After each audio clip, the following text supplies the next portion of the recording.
অভ্র ওঠ। আব্বু দরজায় নক করতে করতে আমি ঘুমের ঘোরে। কি হলো আব্বু, এত রাতে ডাকো কেন? ডাকি কেন জানিস না? এখন রাত আর নেই, জলদি ওঠ, ভোর হয়ে এসেছে।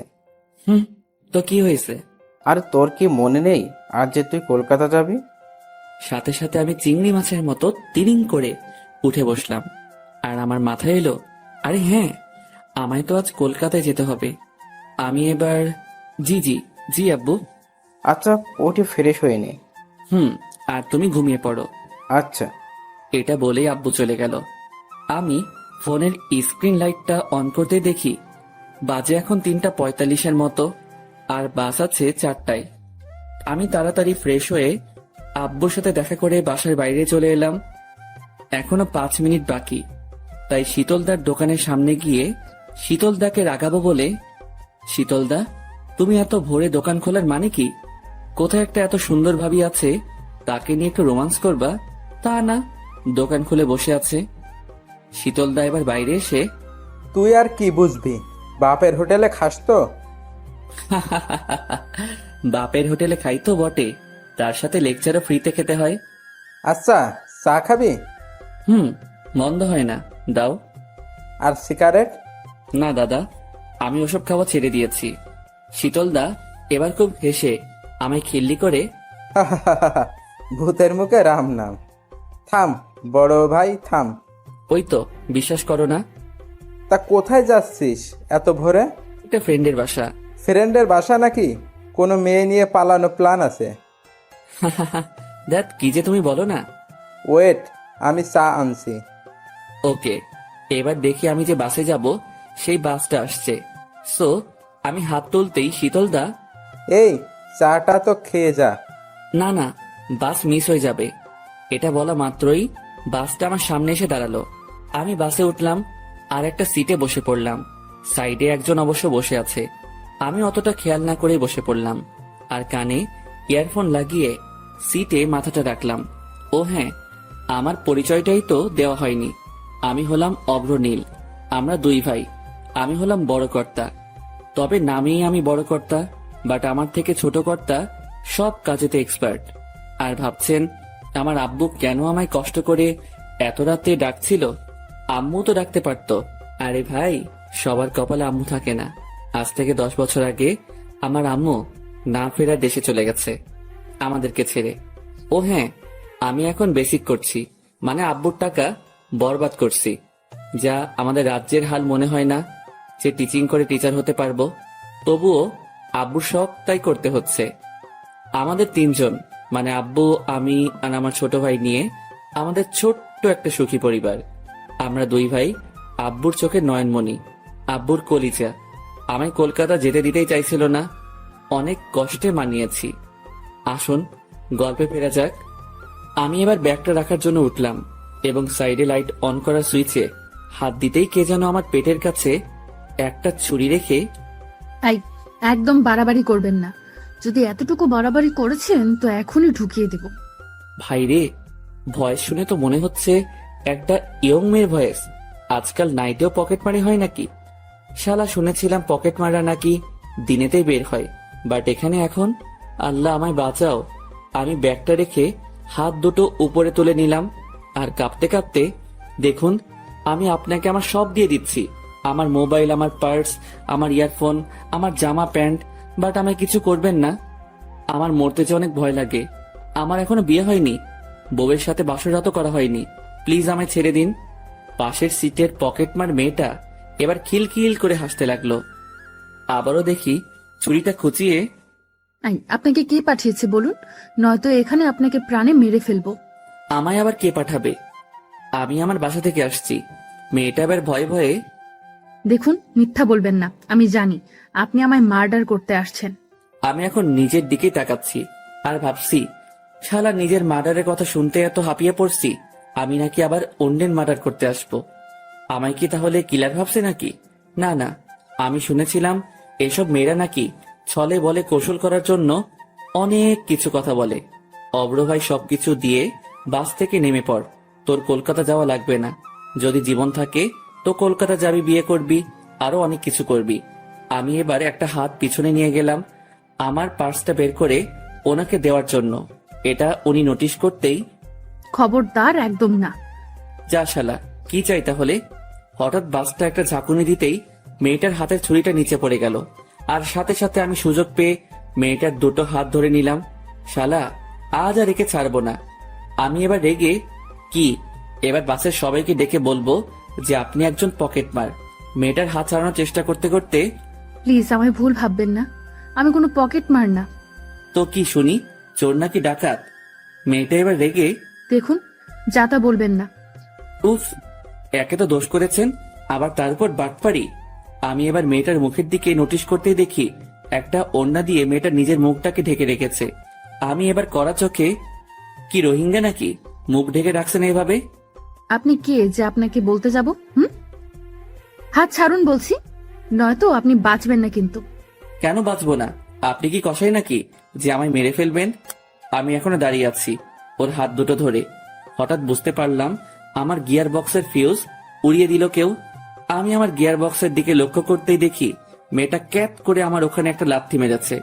আমি যন্ত্রণায় মেয়েটার হাত ছেড়ে দিয়ে মেয়েটার থেকে লুকিয়ে ওখানে হাত দিয়ে, উফ, মরে গেলাম গো, পেতনিটা আমার আর ছেলে হতে দেবে না গো, এটা বলে বসে পড়লাম আর সিটে মাথা রাখলাম আর যন্ত্রণায় আহ উহ করতে থাকলাম।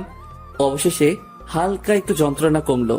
এখন দেখি মেয়েটা ছুরি নিয়ে আমায় কোনো রকম ভয় দেখাচ্ছে না। মেয়েটা জানালার দিকে তাকিয়ে আছে, আমি রাগে ওর দিকে তাকিয়ে আছি। একবার বাস থেকে নামতে দে, তোকে আমি দেখে নেব। জানালার হাওয়াতে মেয়েটার ওড়নাটা আমার মুখের উপর পড়তেই আমি আরো রেগে, নিজের জিনিস সামনে রাখতে পারেন না, এটা বলেই আমি ওড়নাটা আমার মুখ থেকে সরালাম। আর মেয়েটাও আমার দিকে রাগি লুকে তাকিয়ে, সরি বলছি তো। ভাইরে, মেয়েটার মুখের দিকে আমি প্রথমবার তাকাতেই পুরাই ক্রাশ। আমার মনের গিটারটা টুং টুং করে বাজতে লাগলো।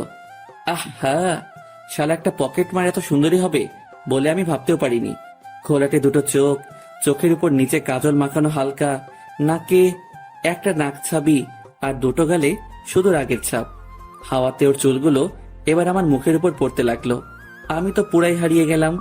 আমার মুখ থেকে পকেট মাররাও এত সুন্দরী হয় আমি ভাবতেও পারছি না। মেয়েটা এবার ওড়নাটা আমার হাত থেকে কেড়ে, আমি কোনো পকেট মার নই। অভ্র পকেট মার হোক আর যেই হোক, বউ যদি বানাস একেই বানাস ভাই। উফ, পরীটা মনে হচ্ছে, ওর রূপ দেখতেই থাকি। আমি হালকা হেসে, বুঝলাম আপনি তো পড়ি। না, আমি সেটাও না, আমি একজন সাধারণ মেয়ে। হুম, আমার তো মেয়ে বলে মনে হচ্ছে না। মানে? আমার তো মনে হচ্ছে আপনি স্বর্গ থেকে নেমে আসা কোনো এখন পড়ি। মেয়েটা হালকা হেসে চুল গুটিয়ে কানের মাথায় উপরে রাখতেই, হায় হায় হায়, আমি আরো ফিদা হয়ে গেলাম। বুকের বাম পাশে হাত দিয়ে মেয়েটার দিকে তাকালাম, আর ওই মেয়ে ক্রাশ খেয়েছি, হয় নাম্বার দেন নয়তো টাকা দেন। মেয়েটা এবার ব্যাগে হাত ঢোকালো, সাথে সাথে আমার মনে লাড্ডু ফুটতে লাগলো। এই রে অভ্র, তোর ভাগ্য খুলে গেছে রে, প্রথম চান্সে মেয়ে নাম্বার দিবে বলে ফোন বের করছে। আহা, আজ মনে কি আনন্দ। এবার দেখি মেয়েটা ব্যাগ থেকে হাত বের করে আমার হাতের উপরে কি যেন একটা রাখলো। আমি হাতের দিকে তাকাতেই দেখি শালা একটা 1 টাকার কয়েন। আমি মেয়েটার দিকে অসহায় চোখে তাকালাম আর বুঝলাম এই মেয়ে এত সহজে চিপে উঠবে না, একে চারা দিয়ে তুলতে হবে। মানে বুঝতেই পারছে না আমার কাছে তো নিনজা টেকটিকের গোডাউন আছে, সো ইউজ করা যাক। এই 1 টাকা আমার কাছে 1 কোটি টাকার থেকেও বেশি দামি। কেন? কারণ এই কয়েনটা যে তোমায় স্পর্শ পেয়েছে। মেয়েটা হালকা হেসে, পাগল নাকি? আমি হালকা হেসে, ধন্যবাদ পাগল বলার জন্য। কেন? আমার আব্বু নাকি বলে আমি নাকি পাগল, এই নিয়ে কনফিউজ ছিলাম। আমি কি সত্যি পাগল? তবে আজ সবটা ক্লিয়ার হয়ে গেল, কারণ আপনার মতো এত সুন্দরী একটা মেয়ে যখন পাগল বলেছে, সত্যি আমি পাগল। মেয়েটা এবার ওর মাথায় হাত তুলে একবার ঘুরিয়ে, সত্যিই আপনি পাগল। উফ, এভাবে হাসবেন না, আমায় কি মেরে ফেলবেন নাকি? মারবো কেন? আরে, আপনার হাসিতে যে পরিমাণ সুগার আছে তাতে তো আমার ডায়াবেটিস হতে পারে, আর তাতে তো আমি মারাই যাব। মারবো না। ইস, তাই বলে কি আপনি হাসা বন্ধ করে দেবেন নাকি? জি, আমার না হাসলে যদি কারো প্রাণ বাঁচে তাহলে বাঁচুক। আরে, আপনি না হাসলে তো আমি আরো জলদি মারা যাব। আপনার মিষ্টি হাসিটা আপনার দুষ্টু দুষ্টু দুটো ঠোঁটের কোণে থাকলে বেশ মন্দ লাগে না। ভাইরে, মেয়ে তো মনে হচ্ছে ফ্ল্যাট। মেয়েটা এবার মাথা নিচু করে, হাই, আমি শ্রেয়া। আমি বাঁকুড়াতে পড়াশোনা করি। আমিও হেসে, বাহ, আপনার মতো। আপনার নামটাও তো ভারী মিষ্টি। তাই? থ্যাঙ্কস। আর আপনি? আমি অভ্রনীল, আমারও বাঁকুড়াতেই বাসা। ও আচ্ছা, বাই দ্য ওয়ে, আপনি সত্যিই কিলার নন তো? জি, আমি মানুষকে কিল করি না, বাট আপনি চাইলে আপনার বুকের বাম পাশে থাকা হাড়টা কিল করতে পারি। মেয়েটা হালকা রেগে, দেখুন, মেরে ফেলবো কিন্তু। মেরি তো ফেলেছেন, সাথে হাটও চুরি করেছেন আমার। তাই? জি মহারানী। মেয়েটা এবার একটা স্বস্তির নিঃশ্বাস ফেলে, ওকে ফাইন, তা কোথায় যাবেন? আপনি যতদূর যাবেন তত দূরই যাব। জাহান্নামে নিয়ে গেলেও সেখানেও যেতে পারি। মেয়েটা এবার মুখে হাত দিয়ে হাসতে হাসতে, বেশ, ফ্ল্যাট তো ভালোই করতে পারে। আমি মেয়েটার চোখের দিকে তাকিয়ে মুচকি হেসে, না, আমি ফ্লার্ট করি না কাউকে, তবে আজ আর নিজেকে সামলাতে পারলাম না আপনার মতো একটা বিশ্ব সুন্দরীকে চোখের সামনে পেয়ে। উফ, আপনি এত কথা পান কোথায় এত তাড়াতাড়ি? আরে, সামনে একটা রূপের সাগরে রূপের বর্ণনা দিতে কোনো কথা ভাবা লাগে না। আপনাকে দেখে এমনিতে সব বেরিয়ে আসে। মেয়েটা এবার ব্যাগে হাত ঢুকিয়ে একটা চকলেট বের করে মুখে দিল, আর আমার দিকে একবার তাকালো। আমি ভাবলাম হয়তো আমায় দেবে, কিন্তু না, শালা মহাকিপ্টে একাই গদগদ করে গিলে নীলমাইরি। ওই, আপনি না পুরাই আপনার হাতের ওই চকলেটের মতো। মানে? আপনি এতটাই কিউট যে কেউ আপনাকে দেখলে আপনাকে কাছে পেতে মন চাইবে। তাই? এই যে আপনি এত আমায় ফ্লার্ট করছেন, এটা যদি ভাইয়া জানে তাহলে আপনি আর প্রাণে বাঁচবেন না। আমি হালকা হেসে বুকের বাম পাশে হাত রাখলাম আর মেয়েটার দিকে তাকিয়ে, প্রিয়, তোমায় ভালোবেসে ফেলেছি প্রথম দেখাতেই। যদি চাও তো তোমার জন্য পুরো দুনিয়া ঘুরতে পারি। যদি চাও তো ওই উপরওয়ালার কাছে তোমায় পেতে পারমিশন নিয়ে আসতে পারি। যদি চাও তো তোমার জন্য চাঁদ তারাও আনতে পারি। আর তোমার ভাইয়া তো দূরের কথা। মেয়েটা হালকা হেসে, কোথায় যাবেন আপনি? Kolkata salt lake. আমিও ওখানেই যাচ্ছি। ও মা, তাই নাকি? আমি হালকা হেসে, জি। আচ্ছা, আমায় তুমি বিয়ে করবা? শখ কত? বুঝলাম, লর্ডস অফ লাভ। মেয়েটা আবারও হেসে হেসে কপালে হাত দিয়ে, উফ, আপনি এমন কেন? কেমন শুনি? জানি না। আচ্ছা, আমি আপনাকে বিয়ে করতে পারি। আমায় ভাইয়া রিসিভ করতে আসবে স্ট্যান্ডে। যদি ভাইয়াকে মানাতে পারো আমিও রাজি তাহলে। সত্যি? জি, এখন চুপ করে থাকো আর আমায় একটু শান্তিতে থাকতে দাও। আমি এবার মুখে হাত দিয়ে, ওকে চুপ। মেয়েটা এবার সিটে মাথা রাখলো আর চোখ দুটো বন্ধ করলো। উফ, মন তো চাইছে মেয়েটার মাথায় হাত বুলিয়ে দিতে। মেয়েটাকে এত কাছের কেন করতে মন চাইছে, তাও আবার একজন পকেট মারকে। সকাল 7:30 দিকে বাস স্ট্যান্ডে পৌঁছালাম। আমি এবার শ্রেয়াকে ডাকতে লাগলাম, শ্রেয়া, ওই শ্রেয়া। ও এবার চোখ খুলে, বাস স্ট্যান্ডে এসে গেছি তো, এবার উঠো। ওকে। এবার আমরা বাসের বাইরে নেমে এলাম। সামনে তাকাতেই দেখি একদল গুন্ডা আমাদের দিকে হেঁটে হেঁটে আসছে, হাতে ছুরি, বড় বড়। কি ব্যাপার, এদিকে আসছে কেন? শ্রেয়া ছুটে গিয়ে ওই দলের সর্দারকে জড়িয়ে ধরলো আর চিৎকার করে, কেমন আছো ভাইয়া? সর্দারটা হেসে হেসে কি যেন বলল। তার মানে সর্দারের বোন এটা। এই মরেছে, আমি কাকে ঘাটিয়েছি? শালা অভ্র, তুই খুন হয়ে যাবি, কেটে পড় মানে এই শহর ছেড়ে দে। এবার দেখি শ্রেয়া আমার দিকে আঙুল তুললো। ও ভাই, ও ভাই, এ মেয়ে করে কি? শালা বলেও বলেছে নাকি এর মধ্যেই। দলটা দেখে এবার রাগি মুডে আমার দিকে এগিয়ে আসছে। আব্বু গো, তোমার আজ একটা প্রদীপ মনে হয় আর একটু পরে নিভে যাবে। ভাগ অব্র ভাগ।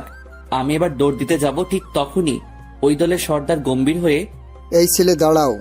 ভাইরে, আজ আমি খতম। আমি না শোনার ভান করে চলতে লাগলাম আবারও। এই তোকে দাঁড়াতে বলছি না? আমি সাথে সাথে দাঁড়িয়ে পড়লাম। শালা, কপালে ঘাম জমে আসছে, বুকের ভেতর ঢিপ ঢিপ শব্দ হচ্ছে। আমি এবার পিছন ফিরে, জি, কিছু বলবেন আমায়? এবার দেখি শ্রেয়াকে ডাকলো। শ্রেয়া কাছে আসতেই, বোন, এই কি সেই ছেলে? ভাইরে, আমি আজ শেষ। কেন যে শুধু শুধু নিজের বাস নিতে গেলাম। শ্রেয়া এবার ঘাড় নেড়ে, জি ভাইয়া। শ্রেয়ার ভাইয়া এবার গম্ভীর হয়ে আমার ক্লোজে এলো। ভাইরে, আমার এবার প্যান্ট ভিজে যাওয়ার অবস্থা। আমি ভয়ে থরথর করে কাঁপছি। আল্লাহ, বাঁচাও আমায়, বাঁচাও প্লিজ। আমি চোখ বন্ধ করে আল্লাহকে ডাকতে লাগলাম।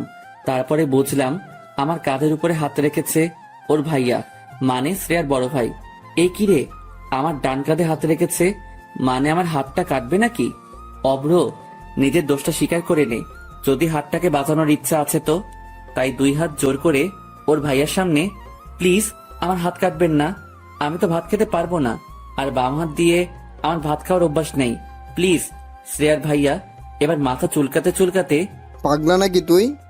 আমি ভয়ে ভয়ে, জি ভাইয়া আমি পাগল, আমায় ছেড়ে দিন প্লিজ। শ্রেয়া আমার দিকে তাকিয়ে মুচকি মুচকি হাসছে। আমি দেখলাম, শালা আজ পর্যন্ত কাউকে দেখলাম না যে কাটা ঘায়ে নুনের ছিটা না দিয়েছে। শ্রেয়ার ভাই এবার ধন্যবাদ আমার বোনকে গার্ড দিয়ে আনার জন্য। এটা বলে শ্রেয়ার ভাইয়া চলে গেল আমার সামনে থেকে। শালা এবার নিজেকে বডিগার্ড মনে হচ্ছে, আর আমি শ্রেয়াকে গার্ড দিয়ে এনেছি মানে, ধুর, কিছুই তো বুঝতে পারছি না। আমি দাঁড়িয়ে দাঁড়িয়ে এসব ভাবছি, হঠাৎ আমার সামনে এসে দাঁড়ালো তামিম, মানে আমার সেই ফ্রেন্ড যার বাসায় ওঠার কথা ছিল। এই তুই এখানে দাঁড়িয়ে কেন? আর কাল রিসিভ করিসনি কেন? আমি ওর কথা শুনে ধ্যান ভঙ্গ করে, জি দোস্ত কিছু বলছিলি? তামিম এবার আমার হাতে হাত রেখে, তুই ঠিক আছিস তো? আমি এবার কপালের ঘাম মুছে, হ্যাঁ আমি ঠিক আছি। আচ্ছা, তোদের শহরে কি মাফিয়া থাকে নাকি? হ্যাঁ, সব শহরেই তো থাকে, তুই জানিস না? হ্যাঁ জানি, তবে তোদের এখানের গুলো বড্ড বেশি ভয়ঙ্কর। কি যে বলিস না, তুই কি ওদের সামনে পড়ছিলি নাকি? পড়েছিলি মানে? পড়ে গিয়ে বেঁচে গেছি। জানিস তো কি হয়েছে? আচ্ছা আগে বাসায় চল, নেক্সট ডে হাত মুখ ধুয়ে তোর কাণ্ড কারখানা শুনবো। এটা বলেই ও আমায় বাইকে তুলে ওদের বাসায় নিয়ে এলো। আমি হাত মুখ ধুয়ে ওর রুমে এসে ওকে সবটা খুলে বললাম। তামিম দেখি ভয়ে পুরাই থমকে গেছে, আর আমার দিকে তাকিয়ে হাততালি দিয়ে, তোকে আমি কতবার বলেছি মেয়েদের সাথে ফ্ল্যাট অফ কর। আমি হালকা হেসে, কি করব বল দোস্ত, আমি যে সিঙ্গেল, যে মেয়েকেই দেখি তাকে নিয়ে স্বপ্ন দেখা শুরু করে ফেলি। জি, এবার এটাও দেখো যে একদিন গুলি খেয়ে পড়ে আসিস। আমি এবার একটু ভাব নিয়ে, দেখ দোস্ত, এই অব্র কারোর থেকে কম না। আচ্ছা যাই হোক, অনেক জার্নি করে এসেছিস, খাওয়া দাওয়া কর, একটু রেস্ট নে। আচ্ছা দোস্ত। আমি এবার খাওয়া সেরে রুমে বসে আছি। অনেকক্ষণই বসে রইলাম, দেখলাম তামিমের কোনো পাত্তাই পাচ্ছি না। তাই ড্রয়িং রুমে গিয়ে আন্টিকে, আন্টি তামিম কোথায়? ও একটু বাজারে গেছে। ও আচ্ছা, ওকে আন্টি, এটা বলে আমি রুমে চলে এলাম। জানালার সাইডে গিয়ে চারদিকটা দেখতে লাগলাম। সত্যি এই শহরটা খুবই সুন্দর, একের পর এক ইমারত, সত্যি কলকাতা প্রাণের শহর। দূরে চোখ মেলতেই দেখি গাড়ির ভিড়, কোথাও বেলুন বিক্রি করছে কেউ, আবার কেউ ভিক্ষা করছে, আবার কেউ রাস্তা পারাপার করতে ব্যস্ত।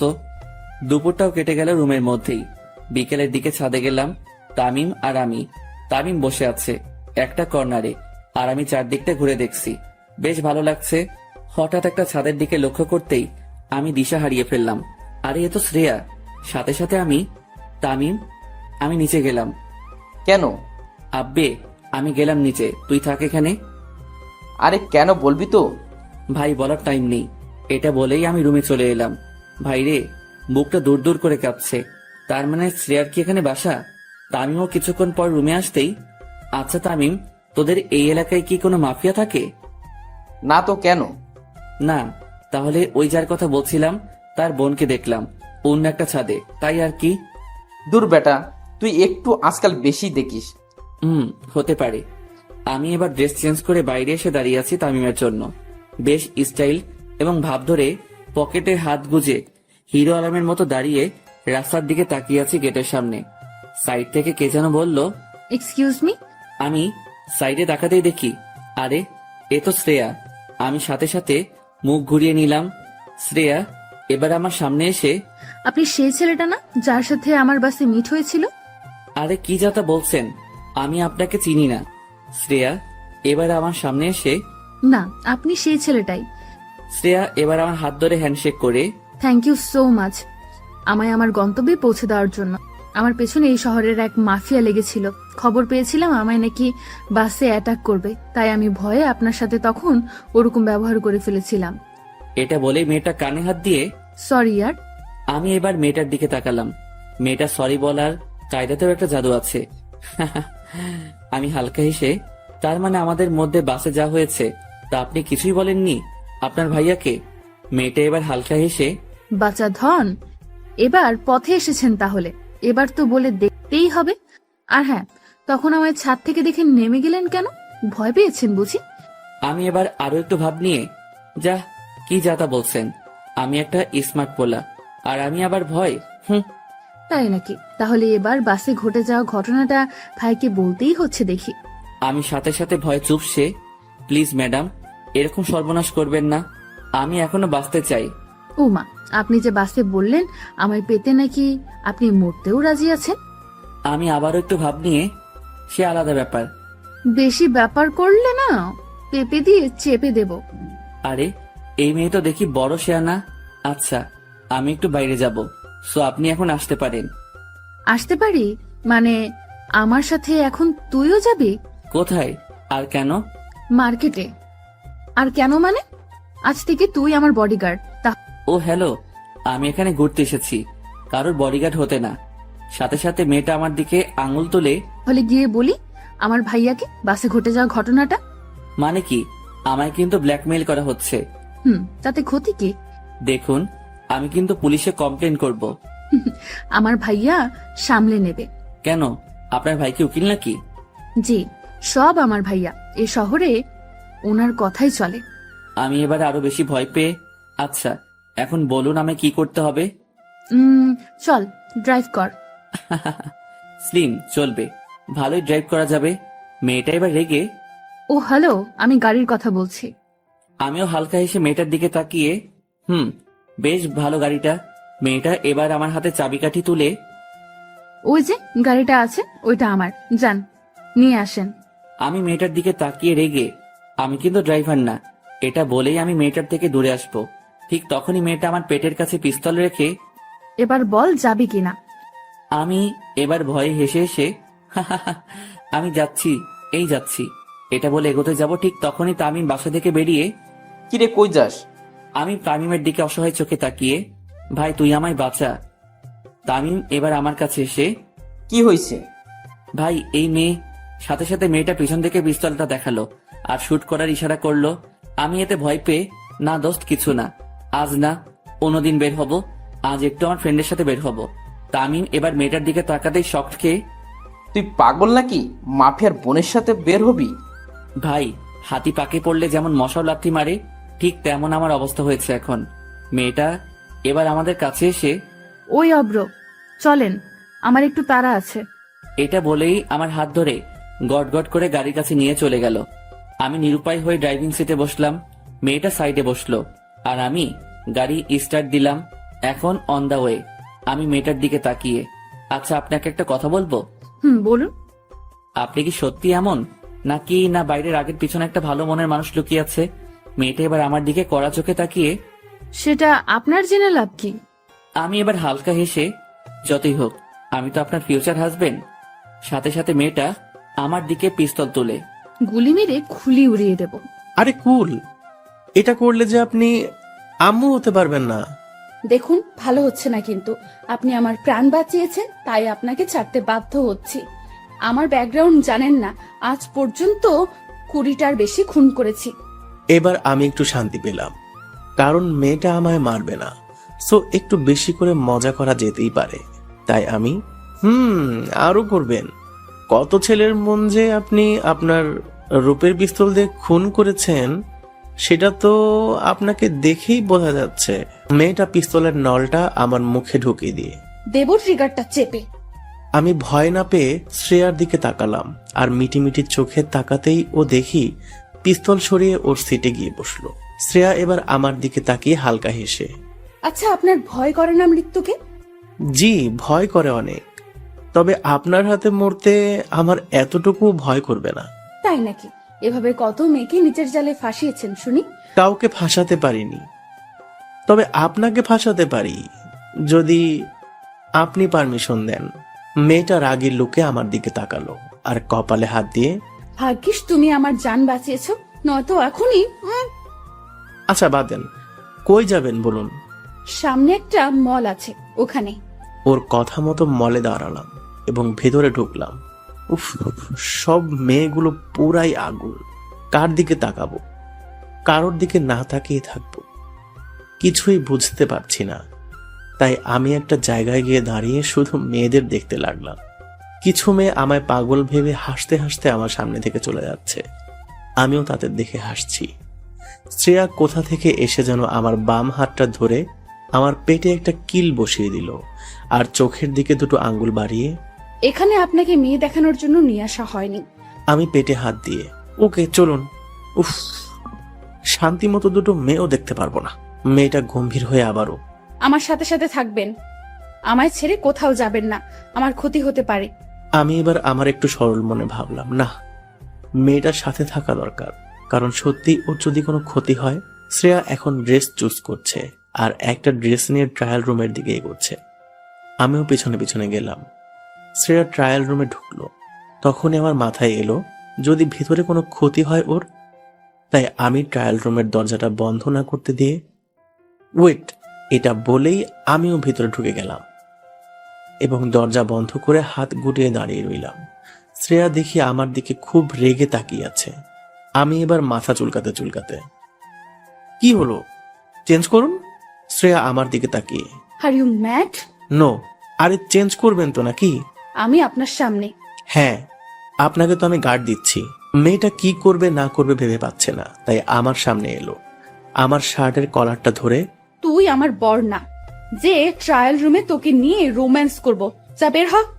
সাথে সাথে কে যেন দরজা ঠেলে ভেতরে ঢোকার চেষ্টা করতেই আমি ওর উপর পড়ে গেলাম। ভর সামলাতে না পেরে আমার ঠোঁট দুটো ওর ডান গালে স্পর্শ হলো। শ্রেয়া এবার আমায় ওর উপর থেকে ফেলে দিয়ে আমার গালে দুটো থাপ্পড় দিল আর আমার দিকে তাকিয়ে, ড্যাম ইট, বেরিয়ে যান। আমি গালে হাত দিয়ে চুপচাপ বাইরে গাড়ির কাছে চলে এলাম। শ্রেয়া শপিং না করে সোজা গাড়ির কাছে এলো এবং আমার দিকে ঘৃণার চোখে তাকালো এবং গাড়ির বাম সাইডে গিয়ে বসলো। আমি কোনো কথা না বলে ড্রাইভিং সিটে বসলাম। গাড়ির স্টার্ট দিয়ে রাস্তার উপরে উঠলাম। কোথায় যাব এখন আমরা? বাসায়। আপনার কই বাসা? আপনি যেখানে এসে উঠেছেন তার সাইডেই। ও আচ্ছা। এটা বলেই ও মুখ ঘুরে নিল জানালার দিকে। আমিও আর কোনো কথা না বলে সোজা বাসার কাছে গাড়ি নিয়ে এসে গাড়ি থেকে নেমে চলতে শুরু করলাম। তখনই মনে হলো আমার সবটা জানানো উচিত, কারণ তখন তো ভুলটা আমার ছিল। তাই আমি, এই যে শুনছেন ম্যাম? মেয়েটা গম্ভীর হয়ে আমার দিকে তাকিয়ে, ইয়েস। বলছি যে, কোনো কথা না গো। আমি এবার মাথা নিচু করে, প্লিজ আমার কথাটা শুনুন। তখন আমি ইচ্ছা করে আপনার উপর পড়তে চাইনি। ট্রায়াল রুমের দরজায় কেউ ধাক্কা দিয়েছিল, তাই আমি আপনার উপরে পড়তে বাধ্য হয়েছিলাম। যতটা খারাপ আমায় ভাবছেন আমি কিন্তু ততটা না। এটা বলেই আমি মুখ ফিরিয়ে তামিমদের বাসায় এসে ঢুকে গেলাম। রুমে এসে বসে আছি। তামিম নাকি একটু কাজে বাইরে বের হয়েছে। আমি বিছানায় বসে আছি কপালে মোবাইলটা রেখে। মনে হচ্ছে ভুলটা আমারই। কোনো মেয়ের সাথে আমি কেন? যে কোনো ছেলে এরকম ব্যবহার করলে সত্যিই দোষী মনে হবে। নিজেকে খুব গিল্টি ফিল করছি। এখন বাজে প্রায় 8:30টার মতো। তাই একটু তামিমদের বাসার ছাদে গেলাম। ছাদের এক কর্নারে দাঁড়িয়ে মুখে একটা সিগারেট তুললাম। অবশ্য আমি নেশা ছেড়ে দিয়েছিলাম, কিন্তু আজ এতটা আমার খারাপ লেগেছে, আমার ঠোঁট আবার সিগারেটের স্পর্শ পেতে বাধ্য হলো। ছাদে বেশ বসন্তের হাওয়া বইছে। সারা দিন গরম আর হালকা শীতল বাতাস। সিগারেটটা একটা টান নিয়ে বাম হাতে ধরে ছাদের পাঁচিলের উপরে হাতটা রাখলাম আর মাথাটা নিচু করে শ্রেয়ার সাথে ঘটে যাওয়া ট্রায়াল রুমের ওই মোমেন্টটা ভাবতে লাগলাম। ছি, নিজেকে আমি কন্ট্রোল করতে পারলাম না। চিলেকোঠায় একটা লাইট জ্বলছে, তামিমদের বাসায় আরো অবশ্য জ্বলছে অন্যদের বাসাতেও। আমি লাইটের চারিদিকে তাকাচ্ছি আর এক সময়ে মাথাটা উঁচু করে ছাদের পাঁচিলে গা হেলিয়ে দাঁড়িয়ে রইলাম। আমি ভুলেই গেছি যে আমার হাতে সিগারেটটা জ্বলানো আছে বলে। অন্ধকারের মধ্যেই কে যেন আমায় ডাকতে লাগলো।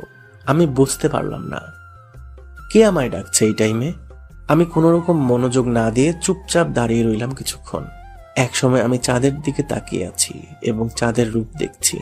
হঠাৎ আমার কাঁধে কে যেন টাচ করলো।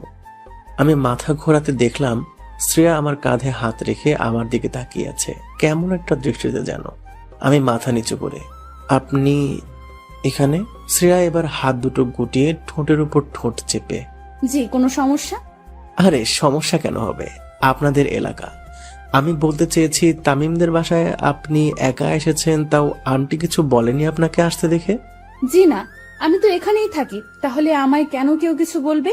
ও হ্যাঁ, তাই তো। আমি একগাল হেসে, আমি আবারও গিল্টি ফিল করতে করতে, তখন তো সরি। যাবি বললেই আমি যেতে দেব? তুই কিভাবে ভাবছিস এটা? মামা বোঝার ট্রাই কর, আমার জন্য তোরা বিপদে পড়তে পারিস। তোর জন্য মানে? আরে ওই যে শ্রেয়া যা পাগলামি শুরু করেছে। আমি তো ওকে লাভ করি না। আর কেননা আমার কাছে আমাদের ফ্যামিলি বড়। তামিম এবার আমার কাছে এসে আমার কাঁধে হাত রেখে, জীবনে কারোর প্রতি এতটুকু তোর মনে ফিলিংস এসেছে, তাকে আপন না করে চলে যাবি? আরে ভাই, এটা তো কলকাতা, এখানে বস্তাভর্তি ভালোবাসাও মেলে, আবার প্রাণ ভরানো ঘৃণাও মেলে। তুই ভালোবাসা পেয়েছিস এই শহরের বুকে, তুই না নিয়ে কিভাবে যাবি? আমি এদিকটা সামনে নেব। তুই যদি বলিস, আমাদের ছাত্র সংসদকে ডাকবো তোদের জন্য। আমি হালকা হেসে মাথা নেড়ে, মামা আমি চাই না এসব। তুই হয়তো ভালো জানবি মাফিয়া কতটা শক্তিশালী। তামিম আবারও ঘাড় নেড়ে, সে যাই হোক, তুই এখন এখান থেকে এক পাও নড়বি না। আমারও মন চাইছে না ছেড়ে যেতে। মেয়েটার মায়ায় একটু হলেও জড়িয়ে পড়েছি। আমরা সিঙ্গেল পোলাপান, আমাদের সাথে কেউ দুদিন মেসেঞ্জারে ভালোভাবে কথা বললেই তার প্রতি ভালো লাগা শুরু হয়ে যায়। আর এটা তো ফেস টু ফেস। তবুও আমি মনের কষ্ট চেপে, আমি আবার আসবো দোস্ত, মাস 3 পর। তখন এদিকটা সব ঠিক হয়ে যাবে। প্লিজ দোস্ত, আমায় যেতে মানা করিস না। তামিম এবার অভিমানী মুখ নিয়ে, তোর ইচ্ছা। এটা বলেই ও আবার বিছানায় গিয়ে বসলো। বুঝলাম ছেলেটা রাগ করেছে। আমি তামিমের দিকে তাকালাম আর ভাবতে লাগলাম ছেলেটা কত জেদ করে আমায় বাসা থেকে ওর বাসায় নিয়ে এসেছে। ওর শখ ছিল আমায় এই শহরটা ঘুরিয়ে দেখানো, তবে পসিবল হলো না। দুপুরে লাঞ্চ সেরে আমি লাগেজ নিয়ে বাইরে বের হয়ে এলাম। এখন বাইরে প্রচুর রোদ, কেউ কোথাও নেই, আর শ্রেয়াও দেখতে পাবে না। তামিম গোমরা মুখ নিয়ে বাইক নিয়ে দাঁড়িয়ে আছে। আমি হেসে হেসে, আরে পাগলা, আমি তো আবার আসবো। না, তোকে আর আসতে হবে না, তোকে ফেলে দিয়ে আসি বাস স্ট্যান্ডে। আমি এবার আন্টি আঙ্কেলের সাথে দেখা করে তামিমের বাইকে উঠলাম এবং বাস স্ট্যান্ডে এসে বাসে উঠলাম। বাসের জানালার ধারে সিটে বসলাম। জানালার দিকে মন খারাপ করে তাকিয়ে আছি। মনে হচ্ছে আজ আমার মনটা কোনো কলা গাছের ভেলার মতো ভেসে আছে ভালোবাসার সাগরে। ডুবতে চাইলেও ফ্যামিলি আমায় বাধ্য করছে আমি যেন না ডুবি। আর মেয়েটা তো একটা চাতক পাখির মতো ভালোবাসার তৃষ্ণা মেটাতে আমার থেকে কিছুটা ভালোবাসা চেয়েছিল, কিন্তু আমি স্বার্থপরের মতো মেয়েটার দিকে মুখ ফিরিয়ে চলে এলাম। আমি সোনার কাঠি খুঁজে পেয়েছিলাম, কিন্তু সোনার কাঠির যত্ন করার ভাগ্য আমার হয়ে ওঠেনি। এবার একটা লম্বা আশ্বাসের শ্বাস নিয়ে আবারও জানালার দিকে তাকালাম এবং হালকা হেসে, সালাম তোমায় কলকাতা। প্রতিদিন কত মানুষের ভালোবাসা এই শহরের বুকে হয়, আবার কত মানুষের ভালোবাসা এই শহরের বুকে নানা কারণে শেষ হয়। নেশার থেকে কম কিছু না এই শহর যে কাউকে ভালোবাসাতে বাধ্য করবে, সেটা কোনো মেয়েকে দিয়ে হোক কিংবা প্রাকৃতিক পরিবেশ দিয়ে হোক। আমার এসব কথা মাথায় আসতেই চোখ দিয়ে টপ টপ করে পানি পড়তে লাগলো। আমি চোখের পানি মুছে একটু শক্ত হলাম এবং আমি বুঝতে পারলাম আমার পকেটে কেউ যেন হাত পড়ছে। আমি সাথে সাথে হাতটা ধরলাম এবং সাইডে তাকিয়ে দেখলাম একটা হিজাব পরা মেয়ে। মেয়েটা বাঁচার জন্য চিৎকার করে, হেল্প হেল্প হেল্প, এই ছেলেটা আমার হাত ধরেছে। সাথে সাথে কতগুলো কলেজ স্টুডেন্ট এগিয়ে এলো। আরে ভাই, মেয়ে ডাকলে তো একটা 70 বছরের বুড়ো লাফিয়ে লাফিয়ে চলে আসবে। স্টুডেন্টগুলো আমার কাছে এসে আমার দিকে তাকালো এবং গম্ভীর হয়ে, বাসে মেয়েদের ইপটিজিং করা হচ্ছে। ভাই এই মেয়ে পকেট মার, আমার পকেটে হাত ঢোকাতে চেয়েছিল, আমি টের পেয়ে ওর হাত ধরেছি।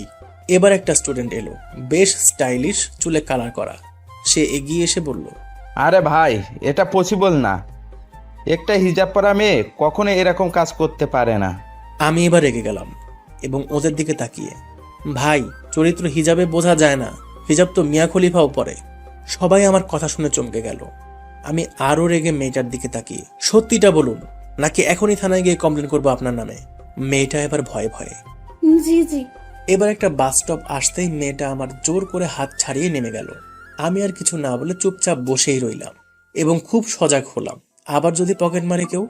বাট ছাড়া রাস্তায় আর কোনো দুর্ঘটনা হয়নি। আমার বাসাতে এসে পৌঁছালাম। এখন বাজে প্রায় বিকাল 5:30টার মতো। বাসায় এসে ফ্রেশ হয়েই সোজা বেডের বালিশে মাথা দিলাম এবং পকেট থেকে ফোনটা বের করতেই দেখি তামিম অনেকবার কল দিয়েছে। তাই আমি কল ব্যাক করতেই জানতে পারলাম শ্রেয়া আমায় খুঁজছিল। বাট তামিম নাকি শ্রেয়াকে রেগে বলেছে, তোর জন্য ছেলেটা এই শহর ছাড়তে বাধ্য হলো, সব তোর দোষ। তামিমের কথা শুনে আমার মন আরো খারাপ হওয়া শুরু করলো। তামিম এটা কি করলো? আমি ফোন রেখে চুপচাপ বিছানায় শুয়ে রইলাম। 2 দিন পর বেলা 12টার দিকে শীতলের দোকানে বসে চা খাচ্ছি। কেউ নেই, আমি আর শীতলদা ছাড়া। ও তক্তাতে শুয়ে আছে আর আমি হাই বেঞ্চে শুয়ে পা নাড়াচ্ছি আর ইয়ারফোনে গান শুনছি। আমি এবার টের পেলাম দোকানে কেউ যেন ঢুকলো। আমি মাথা তুলে দেখলাম না, কারণ শীতলদা আছে দোকানে, যা দেওয়ার ও দিয়ে দেবে। আমি চোখ বন্ধ করে শ্রেয়া ঘোষালের চলা রাস্তায় সাজি ট্রামলাইন আর কবিতায় ছুঁয়ে কাঁপলে, আহা উত্তাপ কত সুন্দর তুই থার্মোমিটারে মাপলে, হিয়া টুপটাপ জিয়া নস্টাল মিছে কুয়াশায় ভেজা দিন, আমি ভুলে যাই কাকে চাইতাম আর তুই কাকে ভালোবাসতিস। এই গানটা শুনতে লাগলাম। হঠাৎ আমার সাইডে একজন বডি বিল্ডার এসে দাঁড়ালো মনে হলো। আমি চোখ দুটো খুলে উপরের দিকে করতেই সর্বনাশ, শ্রেয়ার ভাইয়া এখানে কি করে? শ্রেয়া কি তার মানে ওর ভাইয়াকে বলে দিয়েছে সবটা? আমার দিকে শ্রেয়ার ভাইয়া রাগী লোক দিয়ে। কি ব্যাপার? আমার বিশ্বাস হলো না যে এটা শ্রেয়ার ভাইয়া কিনা। দূর, আমার মনের ভুল। তাই আমি চোখ দুটো ঘষে আবারও তাকালাম, দেখলাম আরে সত্যিই তো শ্রেয়ার ভাই। আমি এবার ভয়ে ভয়ে বেঞ্চ থেকে উঠে, জি বলুন। তুই এখানে? জি, আমার এখানে বাসা তো। ও আচ্ছা। আমি ভয়ে কাঁপছি, শালা এখানে কি করে শ্রেয়ার ভাই। আমি এবার, আচ্ছা ভাইয়া একটা কথা জিজ্ঞাসা করতে পারি? কর। আপনি এদিকে কেন রে, আসতে পারি না বুঝি? আরে আরে না, তা না, আপনাকে তো দেখিনি কখনো কোনোদিন এই রাস্তায়। এই বেটা, তুই আমার কয়দিন চিনিস যে দেখলেও তখন চিনতে পারবি? আর আমি শ্রেয়াকে মেসে রাখতে যাচ্ছি। কথাটা শোনার সাথে আমার বুকের মরুভূমিতে কেমন একটা ঝোড়ো হাওয়া বইল খুশির। আমি এবার হালকা হেসে, ও আচ্ছা, এটা বলেই আমি বাইরে বের হয়ে এলাম। দেখলাম যে রাস্তার ওই সাইডে কদম গাছের নিচে ওদের গাড়িটা দাঁড়িয়ে আছে। ওদিকে একটা বড় গাছের বাগান আছে। আমি ওখানে গিয়ে প্রায় আড্ডা মারি। আরে ভাইয়ারা আমায় যেখানে শেয়াল দৌড় করিয়েছিল সে জায়গাটার কথা বলছি। আমি রাস্তা পার না হয়ে রোদের মধ্যেই দাঁড়িয়ে আছি। শুধু একটা বারের জন্য শ্রেয়া গাড়ি থেকে নামবে অথবা জানালাটা খুলবে। প্রায় 5 মিনিটের মতো দাঁড়িয়ে রইলাম। শ্রেয়ার কোনো রেসপন্স পেলাম না। শ্রেয়ার ভাইয়া এবার শীতলের দোকান থেকে বেরিয়ে আসতেই আমি হাঁটা শুরু করলাম ভয়ে ভয়ে আমার বাসার দিকে। শ্রেয়ার ভাইয়া গাড়ির কাছে এলো এবং গেটটা খুললো। আমি আর চোখে দেখলাম। গেটটা খোলার পরেই শ্রেয়া গাড়ি থেকে নামলো। আমি সাথে সাথে নিজেকে লুকানোর ট্রাই করতে থাকলাম। যদি আমায় এখানে আজ শ্রেয়া দেখে আমায় অনেক খারাপ ভাববে। শ্রেয়াকে দেখে মন তো চাইছে ওর দিকে তাকিয়েই থাকি, বুকে জমানো ওর জন্য ফিলিংসগুলো ওর সাথে শেয়ার করি। আমি রাস্তায় চলতে চলতে একটা সাইডে মাথা ফাটানো রোদের মধ্যেই থমকে দাঁড়িয়ে পড়লাম। বুকের বাম পাশটা চিনচিন করে উঠল। মাথাটা কেমন ভারী ভারী হয়ে আসছে। মেয়েটা এত কাছে পেয়েও একবার কথা বলার পর্যন্ত সুযোগ পাচ্ছি না। ওর যে ভাইয়া আছে। আমি আবারও চলা শুরু করলাম, এটা বুঝে যে আমার কিছু করার নেই। বাড়াবাড়ি করলেই সর্বনাশ করে দেবে ওর ভাইয়া। মাফিয়া নামক শব্দের মধ্যে জড়ানো আছে খুন, রক্ত আর দাদাগিরি। আমি কানে ইয়ারফোনটা ভালোভাবে গুঁজে মাথা নিচু করে রাস্তায় চলতে লাগলাম। বাসার কাছাকাছি আসতেই শীতলদা ফোন দিয়ে, কি রে, তোকে যে ওই লোকটা ডাকছিল তুই এলি না কেন? কোন লোকটা আর কখন? আরে এই তোরে এখনই তোকে ডাকছে। কে ডাকছে? শীতলদার থেকে ফোনটা নিয়ে, এই আমি বলছি রে শ্রেয়া আর ভাইয়া, তোর সাথে ঠিকমতো কথাই হলো না, আয় এখানে একবার। কথাটা শুনে প্রথমে খুশি হলেও পরে মনে হলো আমায় শ্রেয়া কি ভাববে। মনটা শক্ত করলাম এবং আকাশের দিকে তাকিয়ে একটা আশ্বাসের নিঃশ্বাস ফেলে ভাবলাম যা হয় দেখা যাবে। মেয়েটাকে ছাড়া অন্য কিছু ভাবতেও পারছি না। তাই আমি আবারও শীতলদের দোকানের কাছে গেলাম। ভেতরে ঢোকার জন্য দরজার ওপারে একটা পা রাখলাম। শ্রেয়া চায়ের কাপ হাতে নিয়ে আমার দিকে তাকালো আর আমায় দেখে পুরোই আশ্চর্য মনে হয়। ও আমায় এখানে দেখবে কখনো ভাবতেও পারেনি।